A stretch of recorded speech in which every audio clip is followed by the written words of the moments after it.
자, 그러면 3과목의 두 번째 파트 데이터 마이닝으로 들어가도록 하겠습니다.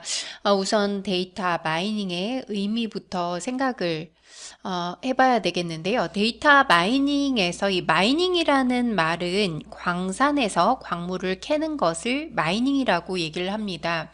대부분 여러분들이 ADSB를 공부하고 또 자격증을 따고도 이 데이터 분석에서 뭘 하는지 전체의 과정을 잘 설명하지 못하시는 그런 경우들이 많이 있습니다. 그래서 보통 제가 강의를 하면서 공식처럼 설명드리는 게 있는데요. 이걸 꼭 머릿속에 넣으시고 뒷부분을 학습해 주시면 좋겠습니다.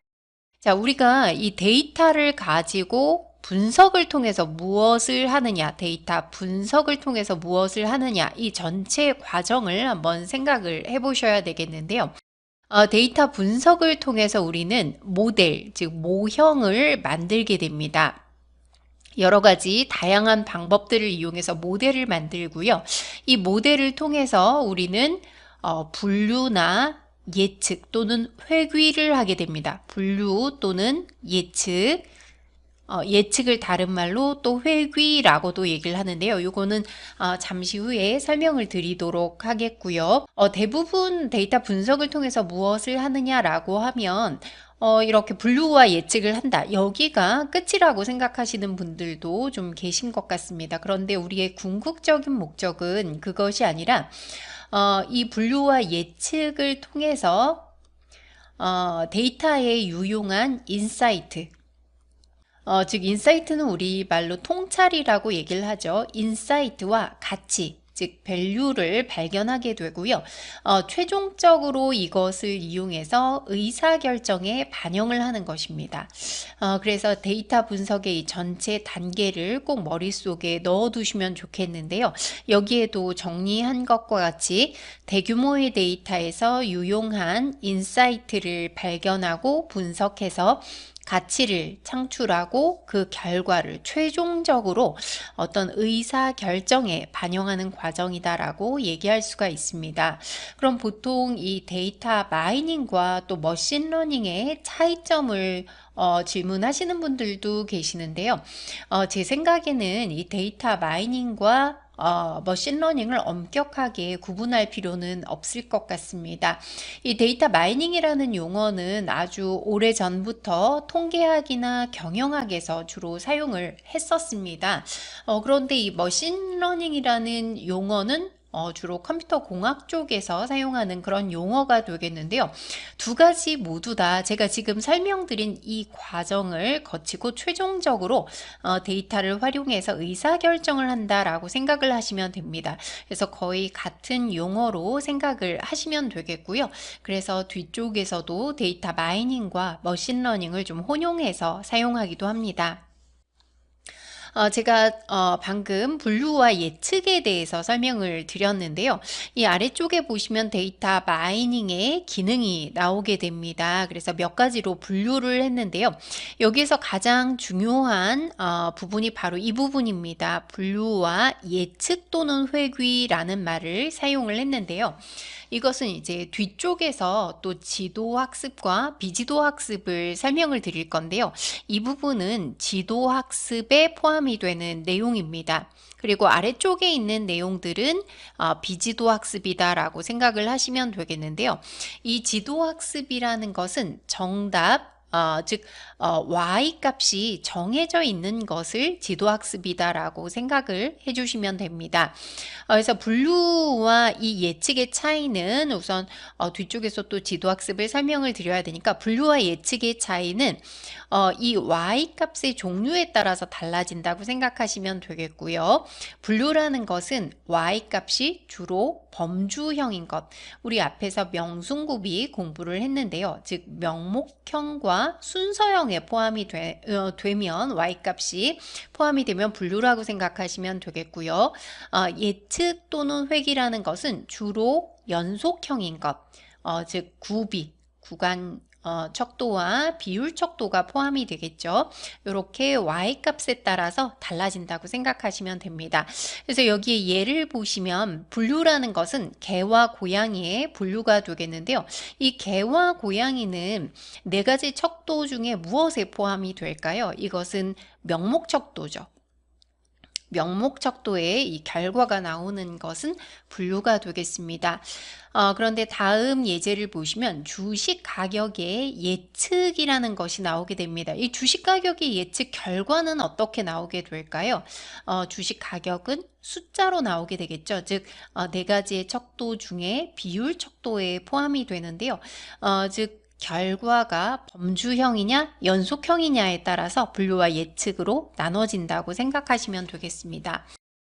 그리고 아래쪽에 비지도 학습에 해당되는 것은 y값이 정해지지 않은 것, 정답이 정해지지 않은 학습을 의미하는데요. 우선 이 연관 분석이라는 것은 목적이 굉장히 뚜렷합니다. 주로 마케팅에 활용이 되는데요. 같이 팔리는 물건과 같이 아이템의 연관성을 파악하는 분석입니다. 그리고 군집 분석이라는 것은 어떻게 생각하시면 분류랑 비슷하게 생각을 하실 수도 있을 것 같습니다. 어떤 그룹별로 세분화를 하는 것을 의미하는데요. 이것은 정답인 Y가 정해지지 않은 것을 의미합니다. 그리고 이 기술은 테크놀로지가 아니라 디스크립션인데요. 이것은 뭔가 우리가 설명하는 것을 기술이라고 얘기를 하죠. 그것을 얘기합니다. 이것도 보통 비지도 학습에 포함된다라고 얘기를 하는데요. 그러면 아래쪽에서 보시면 지도와 비지도에 관한 내용이 나옵니다. 그래서 이걸 한번 더 정리를 해볼 텐데요. 지도 학습은 슈퍼바이즈드 러닝이라고 얘기를 합니다. 앞서 정답이라는 말을 사용했는데요. 정답 또는 레이블이라고 얘기를 합니다. 예를 들면 앞서 그 개와 고양이의 분류를 하기 위해서는 우선 개와 고양이의 사진들을 학습을 시키게 되는데요. 각각의 사진에 고양이인지 개인지 이름을 붙이게 됩니다. 이것이 레이블을 붙이는 과정이라고 볼 수가 있겠고요.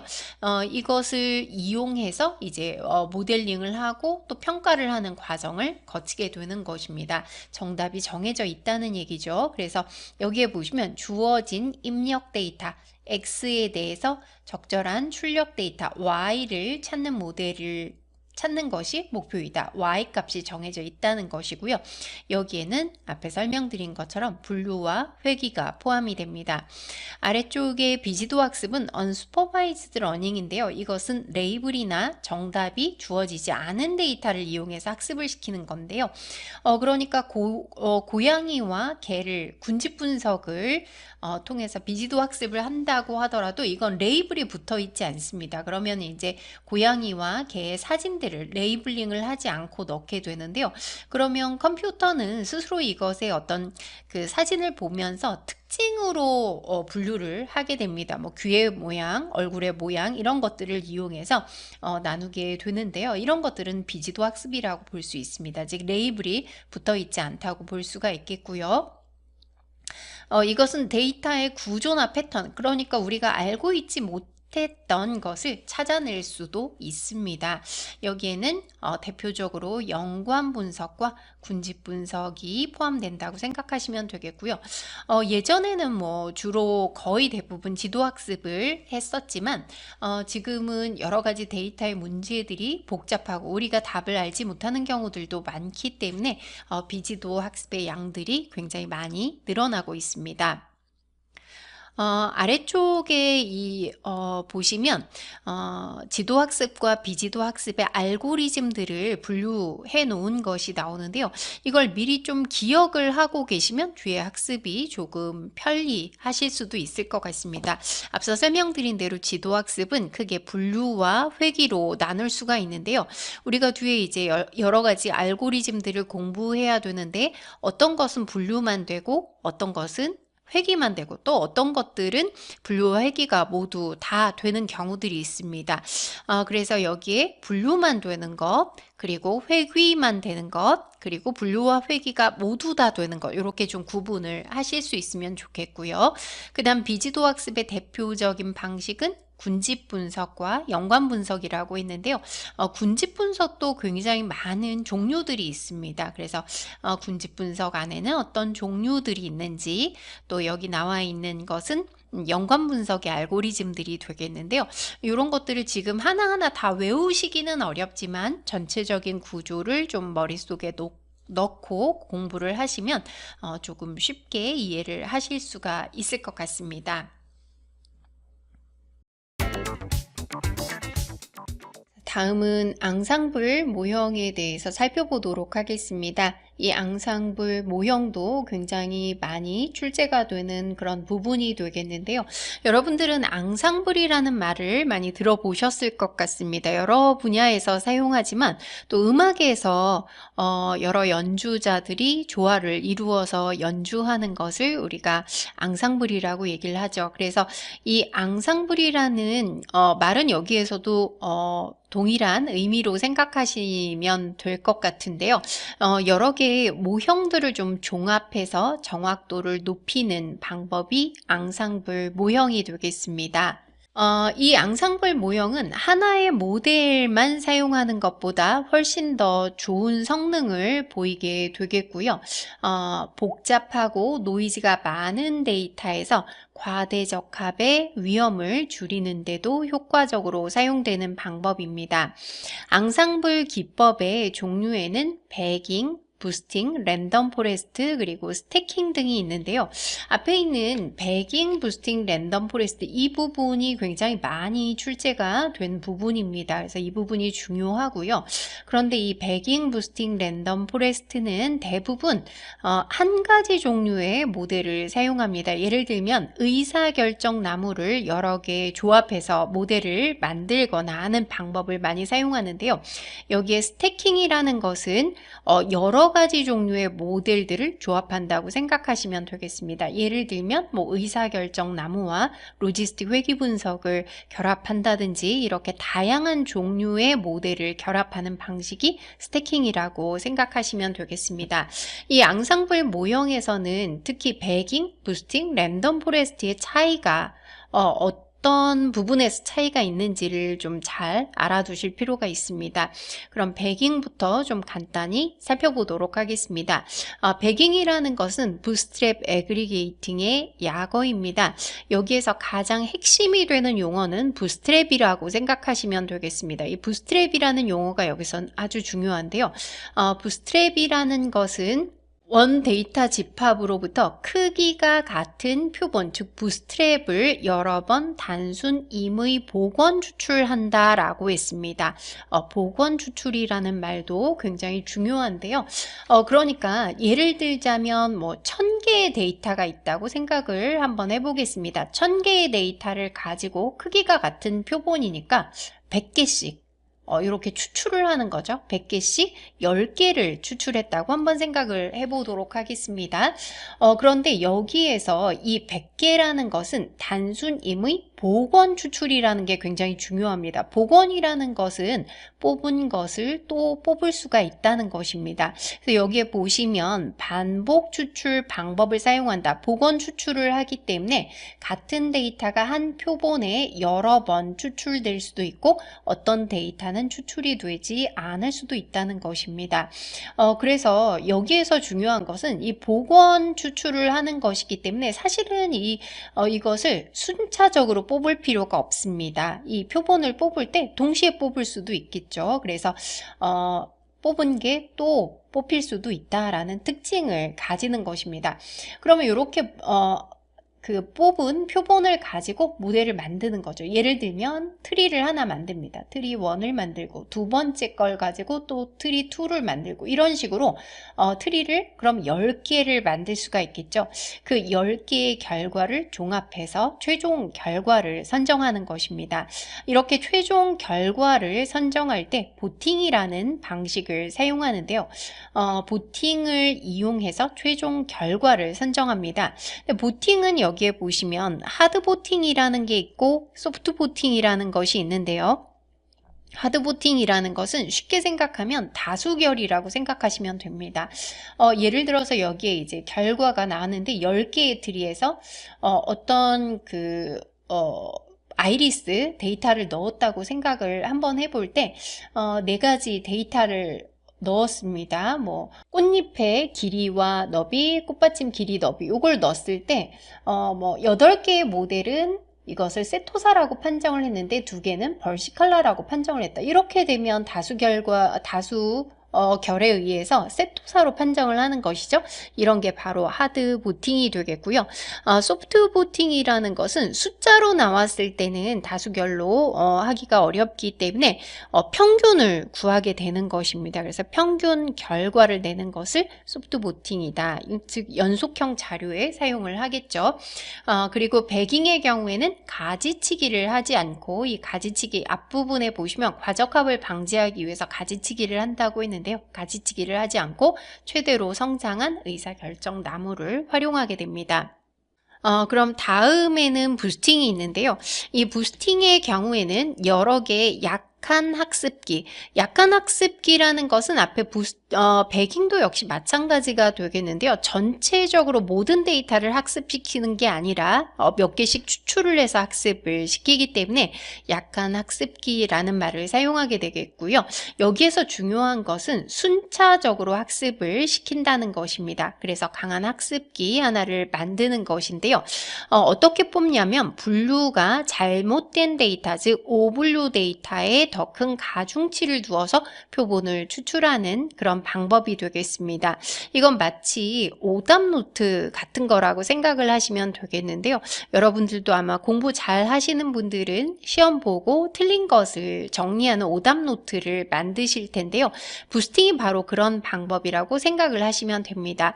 그래서 표본을 뽑아서 이걸로 이제 첫 번째 트리를 만들었는데요. 그러면 요거를 결과를 평가할 수가 있겠죠. 그래서 틀린 데이터에 더 큰 가중치를 두어서, 그러니까 틀린 데이터만 뽑는 것이 아니라 이 데이터가 좀 많이 뽑히도록 다시 표본을 뽑는 것입니다. 이걸 가지고 또 모델을 만들어서 또 트리 모델을 만들고 요걸 평가해서 또 오분류된 데이터에 가중치를 두어서 그 다음 모델을 만들고 이런 식으로 만들기 때문에 이거는 한꺼번에 만들 수가 없습니다. 병렬식으로 만들 수가 없고 반드시 순차적으로만 학습을 시킬 수가 있겠죠. 그래서 여기에 오른쪽에 보시면 배깅의 경우에는 병렬적으로 학습을 시킬 수가 있죠. 복원 추출이기 때문에 한꺼번에 표본을 뽑을 수가 있지만 부스팅의 경우에는 오분류 데이터에 가중치를 두어야 하기 때문에 순차적인 학습만이 가능하다는 것 2가지의 차이점을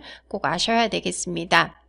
자, 그래서 부스트랩 표본을 추출해서 분류기를 만든 후에 즉 모델을 만든다는 것이죠. 분류 결과를 이용해서 각 데이터가 추출될 확률을 조정한다. 오분류 데이터에 가중치를 둔다는 것이고요. 다음 부스트랩 또 표본을 추출하는 과정을 반복하게 되는 것입니다.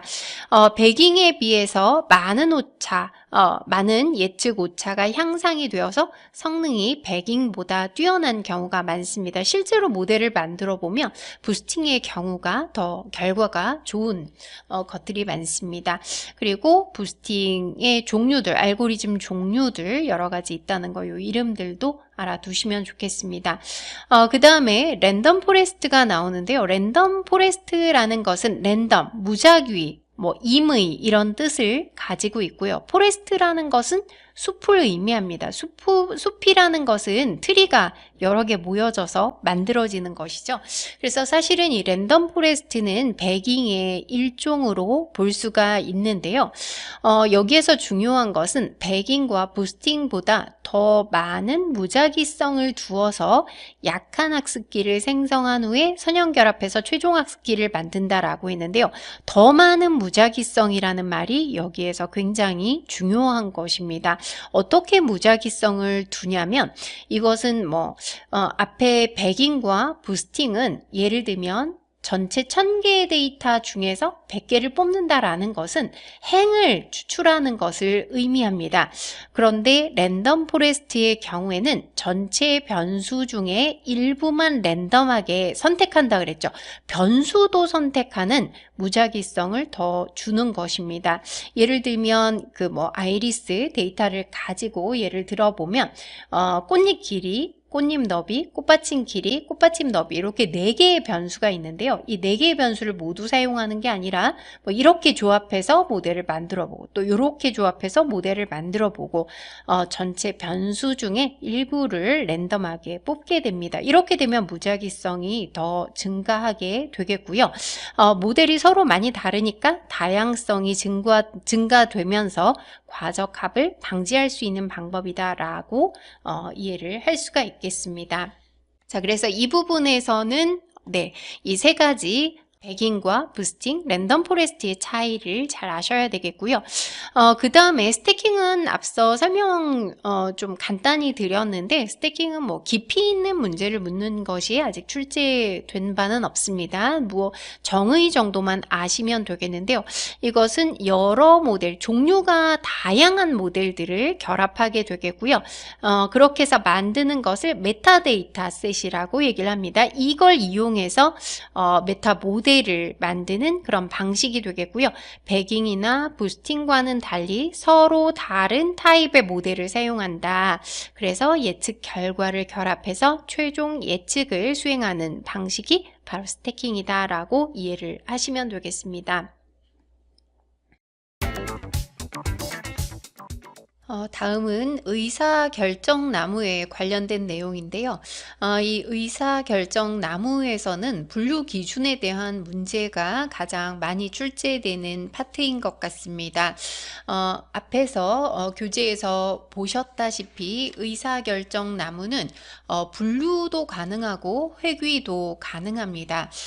그래서 각각 분류를 하는 분류나무와 회귀를 하는 회귀나무의 분류 기준을 암기를 하셔야 되는데요. 우선 분류나무에서 분류 기준은 3가지 방법이 있습니다. 카이 제곱 통계량의 P값과 지니지수 그리고 엔트로피 지수 이렇게 3가지가 있는데요. 반드시 이 3가지를 우선 암기를 해주셔야 됩니다. 그리고 특히 지니지수의 경우에는 계산 문제가 또 잘 출제가 되기 때문에 계산을 할 수 있는 공식을 반드시 암기하셔야 되겠고요. 엔트로피 지수는 아주 자세히 나온 적은 없지만 그냥 식을 선택하는 문제가 또 출제가 된 적이 있기 때문에 식의 모양 정도는 알고 계셔야 될 것 같습니다. 우선 카이제곱 통계량의 P값이 되겠는데요. 이 카이제곱 통계량의 통계량이라는 것은 굉장히 다양한 어떤 검정을 할 때 사용이 됩니다. 근데 이 카이제곱 검정은 사실 모수 검정으로도 사용되고 비모수 검정으로도 사용이 되는데요. 대부분은 범주형 자료들과 좀 관련이 있습니다. 그러니까 이게 지금 분류나무라는 것은 y-값이 범주형이라는 것이죠. 그래서 카이제곱 통계량의 p-값을 사용한다고 생각하시면 되겠고요. 이 카이제곱 통계량에 대해서 묻는 문제도 나온 적이 있었습니다. 그래서 여기에 보시면 식을 적어놨는데요. O라는 것은 관측 도수, 그러니까 관측된 어떤 결과값이 되겠고요. 2라는 것은 우리가 기대한 값입니다. 그러니까 이것은 우리가 관측한 값과 기대한 값의 그 차이를 계산할 수 있는 거라고 보시면 되겠는데요. 그래서 식이 이렇게 구성이 되었습니다. 뭐 식을 꼭 암기까지는 할 필요가 뭐 아직은 없는 것 같은데 또 뒤에 출제가 될 수도 있습니다. 그래서 이렇게 522 암기를 해주시면 되겠고요. 요 값은 x가 아니라 카이 제곱입니다. 요것을 카이 제곱 통계량이라고 얘기를 하는데요. 그러면 이 관측 도수와 기대 도수의 차이가 커지면 어떻게 될까요? 그럼 이 값이 커지면서 카이 제곱 통계량도 커지게 되겠죠. 그렇게 되면서 p 값은 작아지게 됩니다. 그래서 이 카이 제곱 통계량의 p 값이 작아지는 방향으로 분류한다라는 거 기억하시면 되겠고요. 그 다음 지니지수가 중요하다고 설명을 드렸는데요. 지니지수와 엔트로피 지수는 모두 다 데이터 집합의 불순도 또는 불확실성을 측정하는 방법이 되겠습니다. 아래쪽에 보시면 이 지니지수를 계산하는 공식이 나와 있는데요. 지니지수는 1-시그마 P의 제곱입니다. 확률의 제곱이라는 건데요. 계산하는 것은 굉장히 간단합니다. 예제는 뒤에 문제로 넣어놨으니까 여러분들 풀어보시면 되겠고요. 뭐 간단히 예를 들어 보자면 제가 원을 한번 그려보겠습니다. 자, 이렇게 그려보면 이것의 어떤 불순도가 얼마나 되는지 지니지수로 계산을 할 수 있는데요. 지니지수는 1-하고 이 지금 하얀색 원의 확률을 계산해 주시면 됩니다. 전체 5개 중에서 2개가 되니까 5분의 2의 제곱 빼기 그 다음 요 빗금을 친 것은 3개니까 5분의 3의 제곱 요걸 계산하면 지니지수가 나오게 됩니다. 그러면 여기에서 가장 순수한 경우의 지니지수 값은 몇이 될까요? 가장 순수하다는 것은 모두 다 같다는 것을 의미하죠. 그러면 이렇게 다 빗금을 그려보겠습니다. 이렇게 되면 어떻게 될까요? 지니지수는 1- 전체 5개 중에서 5개가 모두 동일한 것이죠. 자, 이렇게 되면 0이 되기 때문에 가장 순수한 경우에 지니지수의 값은 0이라고 생각을 해주시면 되겠습니다. 그 다음에 엔트로피 지수는 뭐 지니지수와 성격이 같다고 생각하시면 되겠습니다. 그래서 가장 순수할 경우에는 역시 0이 되겠고요. 값이 높아지게 되면 좀 그 불확실성 또는 불순도가 올라간다고 생각하시면 되겠습니다. 그래서 이진분류 2개로 분류하는 경우 엔트로피 지수의 범위는 0부터 1까지인데요. 엔트로피가 높을수록 정보의 불확실성이 크다고 볼 수가 있겠고요. 엔트로피 지수는 우리에게 뭐 로그 계산을 요구하거나 하는 문제는 나온 적이 없었고요. 그냥 요 식을 찾는 문제가 나온 적이 있었습니다. 그래서 맨 앞에 이렇게 마이너스가 붙고 시그마가 있고 확률값 곱하기 여기 로그가 들어간다는 거 정도 그냥 식이 익숙하게 한번 봐주시면 좋을 것 같습니다. 아래쪽은 회기나무의 분류 기준인데요. 2가지 암기를 해주시면 되겠고요. 2가지는 F통계량, 즉 F통계량의 P값이 작아지는 방향으로 가지 분할을 수행하고요. 그리고 분산의 감소량이 최대화가 되는 방향으로 가지 분할을 수행한다라는 것. 그러니까 분류나무의 분류 기준 3가지, 그리고 회귀나무의 분류 기준 2가지 이렇게 나누어서 암기를 해주시면 좋겠습니다. 다음은 비계층적 군집 분석 방법 중 K평균 군집 분석에 대해서 살펴보도록 하겠습니다. 이 군집 분석에 대한 내용은 전체적으로 모두 다 중요하고요. 좀 여러 개의 그 한 회차에 여러 문제가 출제되기도 합니다. 앞에서는 계층적 군집 분석 방법을 학습을 하셨을 거고요. 이 비계층적 군집 분석 방법은 계층을 두지 않고 데이터를 군집으로 분류하는 그런 방식이 되겠습니다. 여기에는 K평균 군집 분석, K중앙값 군집 분석, 밀도 기반 군집 분석, 모형 기반 군집 분석 굉장히 다양한 군집 분석의 방법이 있는데요. K평균 군집 분석은 K-민즈 클러스터링이라고 얘기를 합니다. 여기에 나온 K라는 것은 클러스터, 즉 그 군집의 수를 의미한다고 생각하시면 됩니다. 그런데 우리가 이제 곳곳에서 이 K라는 글자들을 볼 수가 있는데요. 이 K라는 것이 나오면 이것을 하이퍼 파라미터라고 생각을 하시면 됩니다. 하이퍼 파라미터라는 것은 이 분석하는 사람이 직접 지정을 해줘야 되는 값을 하이퍼 파라미터라고 얘기를 하는데요. 즉 K값 군집의 수를 미리 지정해 줘야 된다라는 그런 의미입니다. 그래서 주어진 데이터를 K개의 미리 정해진 클러스터로 묶는 알고리즘이 되겠고요. 각 클러스터와 거리 차이의 분산을 최소화하는 방식으로 동작하는 군집 분석 방식이 되겠습니다. 여기에서는 그 평균이라는 값을 이용하게 됩니다. 그래서 평균을 이용하기 때문에 연속형 변수에 활용이 가능한 그런 방식이 되겠고요. 군집의 수는 미리 정해 주어야 하고 하이퍼 파라미터라고 했으니까요. 또 이것을 쉽게 지정하기 위해서 집단 내 제곱합 그래프라는 것을 활용하게 됩니다. 그런데 우리가 여기에서 이 K 평균이라는 것을 사용한다고 했는데요. 여러분들 이 평균이 가지고 있는 문제점을 알고 계실 것 같습니다. 앞쪽에 그 통계 파트에서 공부를 하셨을 것 같은데요. 이 평균이라는 것은 이상값의 영향을 많이 받습니다. 그래서 이 데이터에 이상값이 있을 경우에는 K평균 군집 분석을 사용하는 것이 좀 적합하지 않다라고 볼 수가 있겠고요. 그래서 평균 대신에 중앙값을 사용하는 K중앙값, 이것을 K매도이즈 군집 분석이라고 얘기를 하는데요.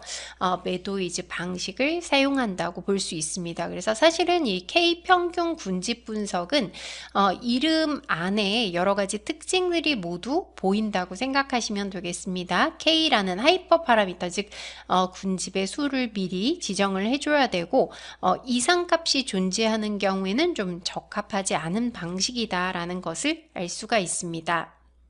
자, 그러면 여기에서 K 값을 미리 지정을 하게 되는데요. 그래서 이 K개의 초기 중심값이라는 게 임의로 선택이 되고요. 이 초기 중심점들은 되도록 서로 멀리 떨어져 있는 것이 바람직합니다. 그리고 초기 값을 어떻게 정하느냐에 따라서 군집 결과가 달라질 수가 있습니다. 또 한 가지 특징이 나와 있는데요. 단계마다 군집 중심으로부터 오차 제곱합을 최소화하는 방향으로 군집을 형성해 나가는 탐욕적인 알고리즘이다. 그러니까 매 단계에서는 가장 적합한 방식이라고 볼 수가 있는데요. 이게 결과적으로, 즉 전체적으로 최적이라는 것은 보장하지 못한다라고 볼 수가 있습니다. 여기에서는 K평균 군집 분석의 그 절차, 알고리즘이 문제로 출제된 바가 있는데요. 그래서 이 순서를 좀 알고 계셔야 되는데, 제가 그림을 좀 넣고 싶었는데, 한정된 페이지 때문에 그림을 넣질 못했습니다. 그래서 그림이 있으면 조금 이해가 쉬우실 것 같아서 간단히 제가 그리면서 한번 설명을 드려보도록 하겠습니다. 예를 들어서, 이렇게 5개의 데이터를 제가 한번 그림을 그려보도록 하겠습니다. 6개를 한번 그려보겠습니다. 이렇게 6개를 그려봤고요. 여기에서 이제 그 K 값을 2로 한번 지정을 해보도록 하겠습니다. K를 2로 지정하게 되면 2개의 초기 값을 지정하게 되는데요. 2개의 초기 값을 예를 들어서 이 값과 이 값으로 한번 지정을 해보도록 하겠습니다. 그러면 여러분들이 보실 때는 여기 3개와 여기 3개 이렇게 나누면 좋을 거라는 생각이 드실 텐데요. 지금 초기 중심 값을 이렇게 정했을 때는 군집이 어떻게 만들어지게 될까요? 군집이 요 가까운 것에 할당해야 되니까 요 값은 요 군집에 할당이 되고 요 값들은 여기에 군집이, 즉 군집의 모양이 이렇게 만들어지게 됩니다. 그래서 초기 값에 따라서 일단 군집을 형성하게 되는데요. 그리고 이 군집 안에서 평균을 계산하게 됩니다. 그럼 요거 2개 뭐 평균이니까 뭐 이쯤 된다고 생각을 하고 또 여기에도 평균을 잡아서 뭐 요쯤 된다고 생각을 해보도록 하겠습니다. 초기 값을 갱신한 것이죠. 그럼 초기 값이 갱신이 됐기 때문에 갱신된 값에 대해서 위에 할당 과정을 다시 반복하게 됩니다. 이 가까운 곳에 다시 군집을 할당하게 되는데요. 그렇게 되면 이렇게 묶여지고 그 다음 여기의 중심에는 이렇게 묶여지게 되겠습니다. 그래서 군집이 다시 한번 만들어졌는데요. 그 다음에 이제 평균을 또 어딘가에 잡겠죠. 평균을 잡게 되면 이제 더 이상의 군집의 변경은 없기 때문에 이것이 요렇게 3개, 요렇게 3개가 최종적인 군집으로 만들어지는 것입니다.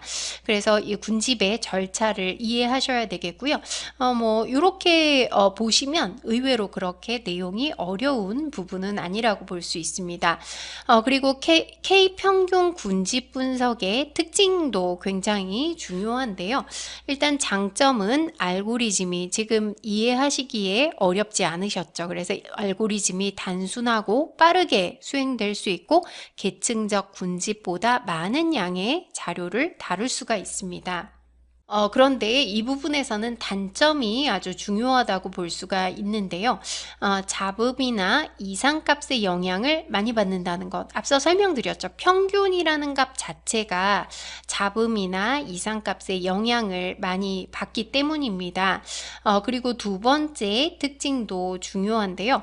볼록한 형태가 아닌 군집이 존재할 경우에 성능이 떨어진다라고 했는데요. 이것은 대부분 이렇게 동그랗게 군집을 만들게 됩니다. 그런데 만약에 원래 군집의 모양이 볼록한 이런 형태가 아니라 이런 모양이다. 그러니까 이런 동그란 모양의 군집은 잘 만들지만 이렇게 동그랗지 않고 뭐 U자 형태라든지 이런 형태가 존재할 경우에는 군집 성능이 떨어지게 됩니다. 제대로 군집을 만들지 못한다는 거죠. 그럴 때는 밀도 기반 군집 분석을 사용한다라는 것도 기억을 해 두셔야 되겠습니다. 그래서 여기에 보시면 앞서 군집의 개수, 이 K 평균 군집 분석의 경우에는 K 값을 지정하는 게 굉장히 중요한 내용이 되겠죠. 그런데 이렇게 K 값에 따라서 결과가 많이 달라지게 되는데요. 그러면 이 최적의 군집 수는 어떻게 결정할까? 이때 바로 엘보 메소드라는 것을 사용할 수가 있습니다. 이게 바로 엘보 메소드를 사용하는 방식이 집단 내 제곱합 그래프가 되겠는데요. 엘보라는 것은 팔꿈치를 의미하게 되죠. 그래서 이 그래프를 보는 방법도 문제로 출제된 바가 있기는 한데요. 뭐 자주 출제되는 유형은 아니지만 이것을 보는 게 그렇게 어렵지 않습니다. 지금 보시면 X축에 나와 있는 것이 군집의 수, 즉 K 값이라고 생각하시면 되겠습니다. 그래서 그래프가 이렇게 주어졌을 때 군집의 수를 몇 개로 지정하는 것이 가장 적합한가라는 그런 문제도 나올 수가 있는데요. 그렇게 보면 바로 이 그림에서 팔꿈치에 해당하는 부분이 이 부분이 되겠죠. K값이 3인데요. 이럴 때는 K값은 3인 경우에 최적의 군집이다라고 볼 수가 있습니다. 그래서 이와 같이 엘보 메소드를 이용해서 최적의 군집수를 결정할 수도 있습니다.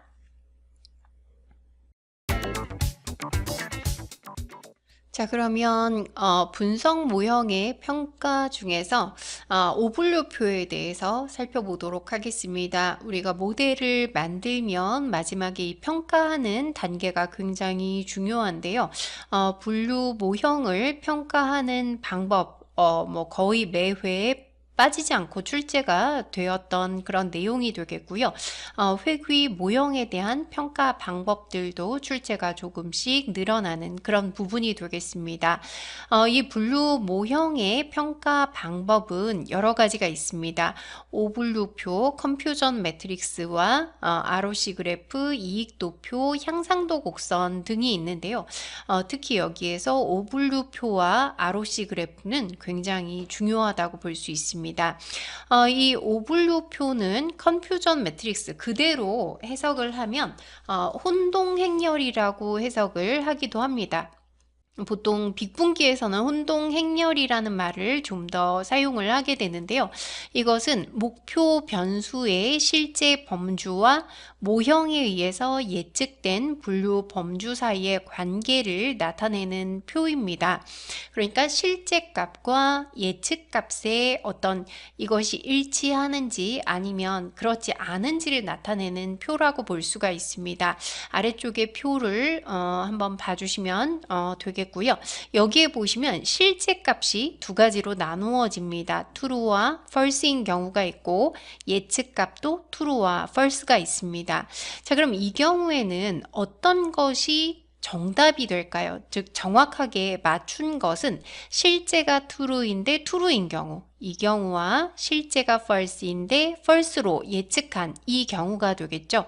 그래서 여기에 보시면 앞에 T라고 적혀 있는데 T라고 적혀 있는 것은 바로 정답을 의미한다고 생각하시면 되겠습니다. 그리고 나머지는 즉 실제가 true인데 false라고 예측을 하게 되면 오답이 되겠고요. 실제가 false인데 true라고 예측을 하게 되면 역시 오답이 되겠습니다. 그래서 앞에 F라고 적혀 있는 것은 오답이라고 생각하시면 되겠습니다. 그럼 뒤에 글자는 뭐냐면 포지티브와 네거티브가 되겠는데요. 이것은 포지티브라는 것은 true로 예측한 것은 모두 P가 붙어 있습니다. 그래서 요거는 T로 예측을 한 것을 의미하게 되겠고요.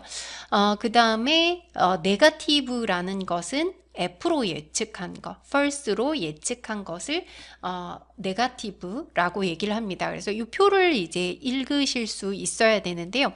이것은 그냥 단순히 암기하시는 것보다는 이 내용을 이해하시는 게 좋을 것 같습니다. 그리고 이 표의 경우에는 모양이 변형돼서 나오기도 하는데요. 실제 값과 예측치의 위치가 서로 바뀌기도 하고요. true와 false의 위치가 바뀌기도 하기 때문에 이게 항상 이렇게 고정적으로 요 순서대로 나오는 것은 아니라는 것을 아셔야 되겠습니다. 그러면 여기에 이렇게 네 가지로 true positive, true negative, false positive, false negative 이렇게 네 가지로 나누어지게 되는데요.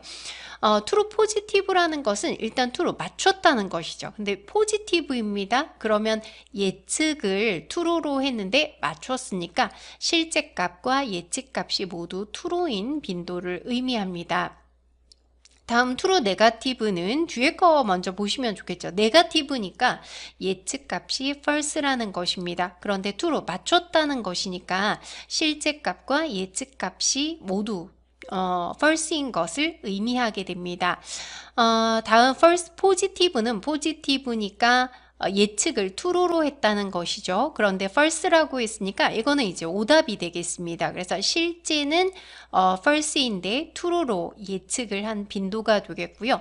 마지막에 false negative. negative라는 것은 false로 예측을 한 것입니다. 그런데 틀렸으니까 실제 값은 true인데 false로 예측한 빈도다라고 해석을 할 수가 있습니다. 이 오분류표에는 굉장히 많은 지표들이 나오게 되는데요. 이 지표들이 사실 거의 대부분 다 출제가 되는 내용입니다. 그래서 이 내용들을 잘 이해를 하셔야 되겠는데요. 우선 보시면 정확도, 정분류율, accuracy라고 되어 있는데 이거는 이제 얼마나 전체 중에서 얼마나 잘 맞췄는지를 의미하는 것이죠. 그래서 이것은 식을 보시면 전체 이 네 가지를 모두 더한 것 중에서 앞서 맞춘 게 true positive와 true negative니까 두 가지를 더한 것의 비율입니다. 즉 전체 관측치 중에서 실제 값과 예측치가 일치한 정도를 정확도 또는 정분류율이라고 얘기합니다. 그러면 두 번째는 보시면 오분류율, 에러레이시라는 것은 반대가 되겠죠. 틀린 것을 의미하니까 역시 네 가지를 모두 더한 것 중에 false negative와 false positive를 더한 비율, 즉 모형이 제대로 예측하지 못한 관측치를 평가하는 지표입니다. 그래서 여기까지는 뭐 맞은 것, 틀린 것이니까 그렇게 어렵지는 않으실 텐데요. 아래쪽에 있는 지표들은 굉장히 생소하게 느껴지실 수가 있을 것 같습니다. 우선 여기에 보시면 민감도, sensitivity와 recall, 그 재현율이 나왔는데요. 두 가지는 이름은 서로 다르지만 동일한 것을 의미합니다. 이것은 실제 값이 true인 관측치 중에서 예측치가 적중한 정도입니다.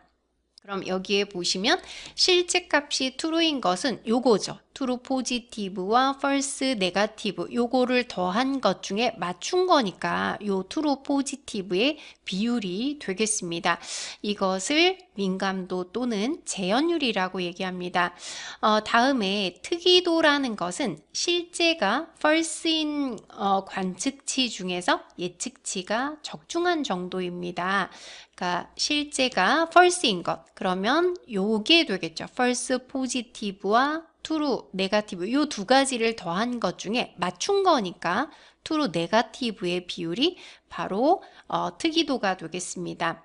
다음은 정밀도가 되겠는데요. 정밀도는 true로 예측한 관측치 중에 실제 값이 true인 정도를 나타내는 지표입니다. 그러니까 예측을 true로 했다는 것이죠. 요게 예측을 true로 한 것 중에서 맞춘 것의 비율, 요게 바로 정밀도가 되겠습니다. 그래서 일단 세 가지를 잘 구분을 해 주셔야 되겠는데요. 다시 한번 정리를 해보면 실제가 true인 것 중에서 맞춘 것의 비율, 요게 바로 재현율과 민감도 또는 재현율이라고 할 수가 있겠고요.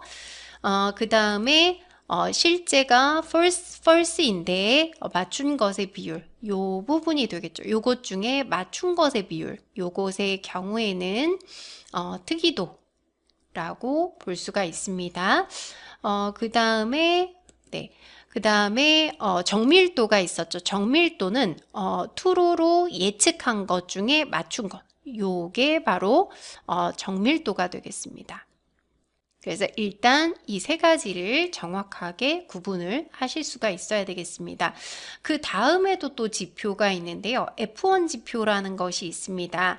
이 F1 지표라는 것은 앞에 나온 정밀도와 재현율, 그러니까 정밀도라는 것은 아까 예측이 true인데 맞은 것, 그 다음 재현율이라는 것은 실제가 true인데 맞은 것인데요.